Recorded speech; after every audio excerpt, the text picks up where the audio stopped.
আমাকে ধরে নিয়ে গেল ইফতার করা অবস্থায়। ইফতার করতেছি, সেই সময় বাড়ির চারিপাশ ঘিরে ফেললো। আমি কেবল একবার বিসমিল্লাহি ওয়া আলা বারাকাতিল্লাহ বলে গালে দিয়েছি। রোজার মাস, সবাই এসে আমাকে ধরে বলতেছে, হুজুর আপনি আজিজুল ইসলাম জিহাদি? জি। ওসি সাহেব আপনাকে সালাম দিচ্ছে। তাই আমি বললাম, ওসি সাহেব সালাম দিল, তাই ইফতারের সময় কেন? তা বলতেছে, না হুজুর এখনই যেতে হবে। এবার আমার হাত ধরে বলতেছে, হুজুর আপনি কি আফগানিস্তানে যুদ্ধ করতে গেলেন? তাই বললাম, কেন? আচ্ছা, আপনার নামের শেষে জিহাদি কেন? আমার মা বললেন, না বাবা, ছোটবেলার থেকে লোক জিহাদি জিহাদি ডাকে, তাই সেই পরিচয় পরিচিত। আমাকে ধরা হলো। ভাই, ওই আয়না ঘরের কথা কি বললো, আমার জীবনের কথাটা বলতেছে। আমাকে ধরা হলো, নামাজ পড়তে চাইলাম। ওরা একজন লোক, 15-16 জনের ভিতরে একজন লোক আমার সঙ্গে নামাজ পড়ল। নামাজ পড়ে বেরোনোর পরে আমাকে পায়জামা পাঞ্জাবি টুপি পরায়ে হাত কড়া পরালো। পরানোর পরে মোটরসাইকেলের মাঝখানে একজন ড্রাইভার, পিছনে একজন, আমাকে নিয়ে ওরা পাজা করে ধরলে আমি যেন দৌড়ায় যেতে না পারি। আমার জীবনের কথা বলতেছি। এরপর আমাকে থানায় নিয়ে যাওয়া হলো। থানায় রাখলো। ওখানে একজন পুলিশের আচরণ আমি ভালো পেয়েছিলাম, আল্লাহ পাক তাকে মাফ করে দিক। তাকে বলেছিলাম, ভাই ইফতারি করে পানি খাওয়ার সুযোগ পাইনি, একটু পানির ব্যবস্থা যদি করতেন। উনি দোকান থেকে পানি আর একটা পাউরুটি কিনে দিলেন। দেওয়ার পরে ওখান থেকে আমাকে নিয়ে আর এক ঘরে নিয়ে যেয়ে এরকম বেঞ্চির হাতুলির সঙ্গে আমাকে বেঁধে রাখলেন। কিছুক্ষণ পরে এশার আজান দিল। এশার আজান দেওয়ার পরে আমি বললাম, ওনারা বললেন যে বাথরুমের কাজ থাকলে আপনি বাথরুম সেরে নেন। আমাকে একটা টয়লেটের ভেতরে নিয়ে গেল। ভাই সত্যি কথা, আমার জীবনের কথা কোরআন শরীফ থেকেই বলতেছি। এরপরে বাথরুমের ভিতর থেকে বেরি করি আমার চোখ বাঁধলো। আমি কই, চোখ বাঁধতেন কেন? কয়, কোনো কথা নেই, আপনাকে এখান থেকে জেলায় নিয়ে যাওয়া হবে। থানার থেকে আমাকে জেলার জন্য গাড়িতে রওনা হলো। সামনে একটা গাড়ি, মাঝখানে আমার গাড়ি, পিছনে আর একটা পুলিশের গাড়ি। 3টে গাড়ি। পুলিশের যে সাইরেন, পুলিশের যে বাঁশি, ওই বাঁশি বাজাতে বাজাতে আমাকে নিয়ে যাওয়া হলো জেলায় নেওয়ার পরে ডিবি অফিসে আমাকে নিয়ে যাওয়া হলো রাত 12টার ভিতরে। এই 12টা পর্যন্ত সমস্ত জেলার আনাচে কানাচে এখানে সেখানে ঘুরাইছে। ঘোরানোর পরে এবার 12টার সময় আমাকে ডিবি অফিসে নিয়ে যাওয়া হলো। আমার জীবনের কথা বলছি। তাহলে ওখানে আমার চাইতে কঠিন অবস্থা যারা পার করেছে তাদের কি হয়েছে ভাই? তাদের জীবনটা কত কষ্টের ছিল। এরপরে আমাকে ওখানে রেখে রাত 12টার পরে এবার এসপি সাহেব আসলো, ডিসি সাহেব আসলো, এডিশনাল এসপি আসলো। আমার চোখ বাঁধা একটা টুলির পরে বসায় রাত 4টা পর্যন্ত আমাকে জিজ্ঞাসাবাদ করলো। এরপরে প্রথম দিন গেল, দ্বিতীয় দিন গেল, তৃতীয় দিন এই একই রকম জিজ্ঞাসাবাদ। কখনো হুইল চেয়ারে বসায়, কখনো চোখ বাঁধে, কখনো ধাক্কা দিয়ে ফেলেই দেয়, কখনো বিভিন্ন প্রশ্ন করে। শেষ পর্যন্ত তৃতীয় দিন রাত্রে সিদ্ধান্ত হলো আমাকে গুলি করে মেরে দেওয়া হবে। আমাকে বের করলো। বের করার পরে বলতেছে, হুজুর আপনার কোনো খাওয়ার নিয়ত আছে, কিছু খেতে চান? আমি বললাম, না। আপনার মৃত্যুর পরে কোথায় কবর দেওয়া হবে সে জায়গাটা কি বাজেট করা আছে? আমি বললাম, আমার বাবা শুয়ে আছে, আমার মা শুয়ে থাকবে যেখানে, সেখানেই আমার গ্রাম্য কবর স্থানে আমাকে কবর দিবেন। আপনার ছেলে মেয়েদের কাছে কিছু বলতে চান? আমি বললাম, স্ত্রীর কাছে এই, ছেলের কাছে এই, সব কিছু বলে দিলাম। বলে দেওয়ার পরে বলল, হুজুর চলেন, আপনাকে নিয়ে যাচ্ছি, হয়তো আজকে রাত্রি আপনাকে মেরে দেওয়া হবে। বলুন, আমার জায়গায় যদি আপনি থাকতেন, আমার এই জায়গায় যদি আপনি থাকতেন, আপনার অবস্থাটা কি হতো? আজকে যে আপনারা বলেন, কিছু কিছু লোক বলেন যে হুজুর আওয়ামী লীগের বিরুদ্ধে কিছু বলার দরকার নাই। কিছু কিছু লোক বলেন আওয়ামী লীগের বিরুদ্ধে কিছু বলার দরকার নাই। এখন যদি ফেরাউনও বেশি থাকতো, এই ফেরাউন এই আওয়ামী লীগের কাছে হার মানত। এখন যদি নমরুদ বেশি দেখতো, এই আওয়ামী লীগের কাছে নমরুদও হার মানত। কথা বলেন ঠিক না বেঠিক? এই আওয়ামী লীগ 15.5 বছর ক্ষমতায় ছিল। এই 15.5 বছর বাংলাদেশে ইবলিশ শয়তান ছিল না। ইবলিশ শয়তান পালাই গেছিল, কারণ শেখ হাসিনার বুদ্ধির কাছে ইবলিশ শয়তান ফেল। এরপরে আমার কথা বলতেছে, আমি একজন ছোট মানুষ। জামাত ইসলাম, বিএনপি বলেন, কোনো রাজনৈতিক দলের কোনো থানার নেতা আমি নই, জেলার নেতা আমি নই। আমি একজন বক্তা, কোরআনের আলোচনা করি। তাই আমার বেলায় যদি এই অবস্থা হয়, তাহলে শিবিরের ছেলেদের নিয়ে কি টর্চারিং, কি অত্যাচার চলেছে। বাংলাদেশ জামাত ইসলামের নেতাদের চোখ তুলে ফেলা হয়েছে, তাহলে তাদের কি অত্যাচার করা হয়েছে। এরপরে আমাকে নিয়ে যাওয়া হলো, নিয়ে যেয়ে একটা সম্পূর্ণ লোকালয় শূন্য, রাত তখন 3টা বাজে, একটা লোকালয় শূন্য জায়গায় নিয়ে আমাকে নামাই দেওয়া হলো। হাত কড়া পরা, পায়ে বেড়ি পরানো, আমাকে কেবলার দিক ফিরে দাঁড় করাই দেওয়া হলো, চোখ বাঁধা। পিছনে পিছনে রাইফেলের ব্যানট বলেন, রাইফেলের মাথা বলেন, বন্দুকের মাথা বলেন, আমার পিছনে ঠেকানো হলো। ঠেকাইয়ে গাড়িতে বসে আছে 7 জন, আর নিচে নেমেছে 2 জন। একজন আমাকে ধরে রেখেছে, আর একজন রাইফেলের ব্যানট বা গুলির বন্দুকের মাথা আমার পিঠি ঠেকাইয়ে কেবলার দিকে ফিরাই দিয়ে বলতে, হুজুর এবার আপনি কালেমা পড়েন। আমি কালেমা পড়তেছি, আশহাদু আল্লা ইলাহা ইল্লাল্লাহু ওয়াহদাহু লা শারীকা লাহ ওয়া আশহাদু আন্না মুহাম্মাদান আবদুহু ওয়া রাসূলুহু। এবার ওনারা বলতেছেন, হুজুর আপনি তওবা করেন। আমি আমার জীবনের সব কথাগুলো আল্লাহর কাছে বলতেছি, আল্লাহ এই আমার জীবনের শেষ ঘন্টা বেজে যাচ্ছে, আমি আর হয়তো তোমার দিনের কথা বলতে পারবো না, তুমি আমাকে দয়া করে মাফ করে দিও, দয়া করে মাফ করে দিও, দয়া করে মাফ করে দিও। আমার রক্ত কালকে আমার সন্তানেরা দেখবে, আল্লাহ তুমি ওদের শান্ত থাকার তৌফিক দিও। আল্লাহ আমার মা এখনো বেঁচে আছে, আমার মাকে তুমি সান্ত্বনা দিও। আর আমি আমার এই রক্তের বিনিময়ে আল্লাহ তুমি বাংলার জমিনে কোরআনের রাজ কায়েম করে দিও। এই দোয়া করতে করতে, দোয়া আমি অনেকক্ষণ ধরে করতেছি, ওরা ঠেকাই দাঁড়িয়ে আছে। এরপরে নিচে যিনি ছিলেন তিনি বললেন যে, স্যার এবার কি কল টানবো?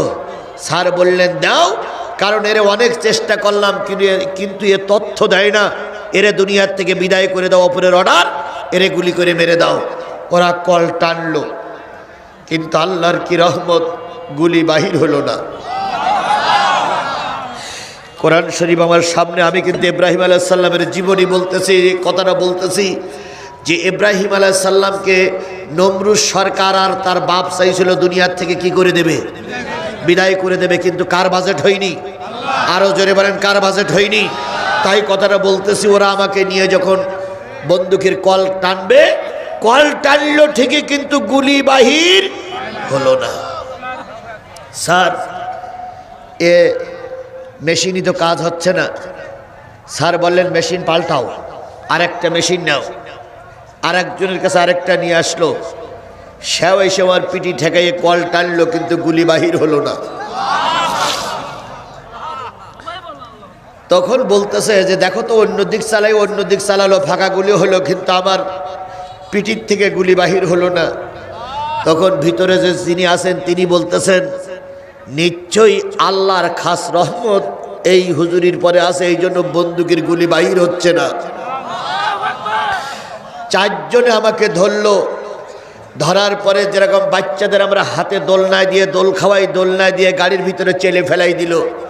আমার কিন্তু হাত বাঁধা ভাই, পা বাঁধা, চোখও বাঁধা, এই অবস্থায় ফেলাই রাখলো। ওই 8 জন আমার বুকের পরে, শরীরের পরে পা দিয়ে বসে আছে, আর বলতেছে হুজুর যদিও আজকে রাত্রি তুমি মাপ পাও, আগামীকালকে তুমি আর মাপ পাবা না।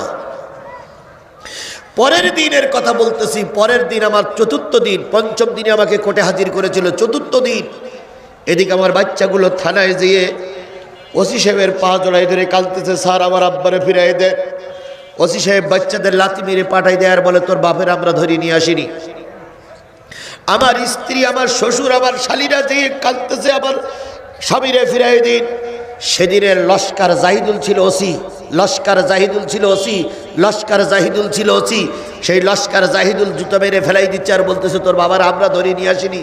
কিন্তু বিএনপির একজন ইউনিয়ন সভাপতি ছিলেন সিদ্দিকুর রহমান সিদ্দিক ভাই, চাম্পাপুল ইউনিয়নের সভাপতি, তিনি আমার সন্তানের বলতেছে বাবা ডিবি অফিসে খোঁজ, হয়তো তোর বাবারে এতক্ষণ বিদায় করে দিচ্ছে। এরপরে ভাই 4র্থ দিন আমাকে নিয়ে যাবে। সন্ধ্যার পরের থেকে রিমান্ড শুরু হলো, সন্ধ্যার পরের থেকে নির্যাতন শুরু হলো। ওই ডিবি অফিসের ভিতরে আবু জর বলে একটা কোরআনের হাফেজ ছিল, কোরআনের হাফেজের 30 পারা কোরআনের হাফেজ। সে যাওয়ার সময় বলতেছে হুজুর আজকে রাত্রি আপনাকে বিদায় করে দেবে, সব পরিকল্পনা একদম পাকাপোক্ত পরিকল্পনা, আজকে আপনাকে বিদায় করবেই। কালকে গুলি করেছিল, আপনার গুলি বাহির হয়নি, কিন্তু আজকে নতুন লোকদের নিয়ে আসছে, তারা আপনাকে গুলি করবে। আজকে গুলি করবে সামনের দিক থেকে। যদি সামনের দিকে গুলি না ঢোকে তাহলে আপনার অঙ্গ প্রত্যঙ্গ নষ্ট করে ফেলবে। আপনি দয়া করে, আপনার কাছে একটা উপদেশ আমার, একটা দাবি আমার, সেটা হলো আপনি রাত 3টার 2টোর পরের থেকে ওরা যখন আপনার জিজ্ঞাসাবাদ করিয়ে যখন ছেড়ে দেবে, আপনাকে হয়তো সিয়ারি খাত্তি বলবে অথবা বলবে পেশাব পায়খানার কাজ থাকলে সেরে নেন। আপনি পেশাব করে এসে তাহাজ্জুদের নামাজে দাঁড়িয়ে যাবেন। আল্লাহ আবুজারকে আল্লাহ হেফাজত করুক। সে ডিবির একজন ওসি ছিল, ডিবির একজন কর্মকর্তা ছিল, কিন্তু ছেলেটা ছিল কোরআনের হাফেজ। আমি ওর কথা শুনে বললাম যে যুবক কি লাভ হবে? কয় যতক্ষণ আপনি নামাজ পড়বেন ততক্ষণ ওরা আপনাকে নিয়ে যাবে না। ওরা আর যাই করুক, নামাজের অবস্থা থেকে আপনাকে নেবে না। 2 নম্বর, আপনার যখন নামাজ শেষ হয়ে যাবে তখন আপনি সিহারি খাবেন আস্তে আস্তে। যতক্ষণ ফজরের আজান না দেয় ততক্ষণ আপনি সিহারি খাবেন, কারণ ওদের আর একটা ধর্ম আছে, ওরা খাওয়া অবস্থায় কাউকে নেবে না। আমি ওই আবুজারের কথা শুনলাম, তাহাজ্জুদের নামাজ 2 রাকাত নামাজে যে কত সবাই চলে গেছিল আল্লাহই ভালো জানে। আর আমার জীবনে যে কতগুলো পানি ওই সময় বাইর হইছে, চোখের পানি আল্লাহই ভালো জানে। কারণ আমি জেনেছিলাম এই জীবনেই আমার আজকেই কি, আর আমার এখানে টিকে থাকার কোনো সুযোগ নাই। এভাবে করতে করতে আমার জীবনের কথা বলতেছি। যেহেতু আজকে ডক্টর মোহাম্মদ ইউনূস ওই সমস্ত অসহায় মানুষদের খোঁজ দিচ্ছে, হয়তো আমার সালামটা এখনো ইউনূসের কানে পৌঁছায়নি, আমার কথাটা হয়তো এখনো সেই উকিলদের কাছে পৌঁছায়নি, আমার কথাটা এখনো হয়তো ট্রাইব্যুনালের কাছে পৌঁছায়নি। জাতির মাধ্যমে আমি ডক্টর মোহাম্মদ ইউনূস এবং জাতির কাছে বলতে চাই, আমার মতন ক্ষুদ্র মানুষ যদি এই বিপদে পড়ে, তাহলে অতীতের নেতাদের কি বিপদ ছিল, আল্লামা সাঈদীর জন্য কি বিপদ ছিল। যাই হোক, আমি কোরআনের কথা বলতে যে আবেগের বসে আমার কথাটা বলছি, কষ্ট নিয়েন না। এরপরে 4র্থ দিন ওরা শেষ রাত পর্যন্ত চলে গেল। চলে যাওয়ার পরে ওরা দাঁড়িয়ে থেকে থেকে থেকে থেকে লাস্টে যখন ফজরের আজান দিল, তখন ওরা বলল, হুজুর আল্লাহ হয়তো আপনাকে রহমত করেছে, আপনাকে আর হয়তো মারা হবে না। পরের দিন সকালবেলা আমার ছেলের নাম্বার নিল, আমার কাছ থেকে নিয়ে ফোন দিল, 10 লাখ টাকা নিয়ে আসো তোমার বাবার যদি বাঁচাতে চাও। বলুন 10 লাখ টাকা, আমি জেলখানায়, আমি ভিতরে 10 লাখ টাকা কোথার থেকে ম্যানেজ করবে? আমার বাচ্চাগুলো পাগলের মতো হয়ে কত লোকের পায়ে যে ধরেছিল, কত লোকের কাছে যে ভিক্ষা চেয়েছিল, তার কোনো শেষ ছিল না। শেষ পর্যন্ত ভিক্ষা শিক্ষা করে অনেক কষ্ট করে লস্কর জাইদুল আর ডিবিওসি এনামুল, সাতক্ষীরা জেলার ডিবি ওসি ছিল এনামুল, আর আমার কালীগঞ্জ থানার ওসি ছিল লস্কর জাইদুল। 2 জনে মিলে ওরা ওই টাকাগুলো ভাগ করলো। ভাগ করার পরে পরের দিন আমাকে ধরলো শনিবারের দিন। বুধবারের দিন 2টার পরে আমাকে কোর্টে চালান দিচ্ছে, আমি নাশকতা মামলার আসামি। 5 দিন আমাকে রিমান্ডে রাখলো, 5 দিন আমাকে আয়না ঘরে রাখলো। শনি রবি সোম মঙ্গল বুধ, এই শনি রবি সোম মঙ্গল বুধ আমার পরিবারের সবাই জানতো আমি মারা গেছি। আমার ছেলেরা ফেসবুকে দিল, বাংলাদেশের বহুত লোক আমার জন্য দোয়া করেছিল, জিহাদি নাই। দেশে বিদেশের বহুত মানুষের দোয়া সেদিন পেয়েছিলাম। আমি শুধু আপনাদের বুঝাতে চাচ্ছি, 5টা দিন আমাকে ডিবি হেফাজতে রেখে টর্চারিং হলো, চোখ বেঁধে রাখা হলো, এমনকি পায়খানা করে বলেছিলাম, স্যার তো আমি কখনো বলিনি, আমি বলেছিলাম ভাই একটু পানি দেন, জায়গাটা পরিষ্কার করি। ওরা আমার ঘাড়ের পরে লাথি মেরে ফেলাই দিয়ে বলেছিল যে যে জায়গাটা পায়খানা করেছো ওই জায়গাটা জামা দিয়ে পরিষ্কার করো। বাধ্য হয়ে ওই অবস্থা আমাকে নামাজ পড়তে হয়েছে 5টা দিন। তাহলে আমার মতন একজন ক্ষুদ্র মানুষের যদি 5 দিন ওই টর্চারিং ছেলে রেখে আমাকে রিমান্ড নেওয়া হয়ে থাকে, তাহলে যে সমস্ত লোকদেরকে টর্চারিং ছেলে অত্যাচার করে মারা হয়েছে, ডক্টর মোহাম্মদ ইউনূস তাদের কথাটা আপনি ভাবুন। আজকে জাতি জানতে চায়, আপনি টর্চার ছেলে আয়না ঘর দেখতে গেলেন, কিন্তু 6 মাস দেরি করলেন কেন? আপনার তো আরো 6 মাস আগে যাওয়ার দরকার ছিল। কথা বলেন, কথা বলেন। কিন্তু আপনি 6 মাস পরে গেলেন কেন? অনেক আলামত তো এখন মুছে ফেলা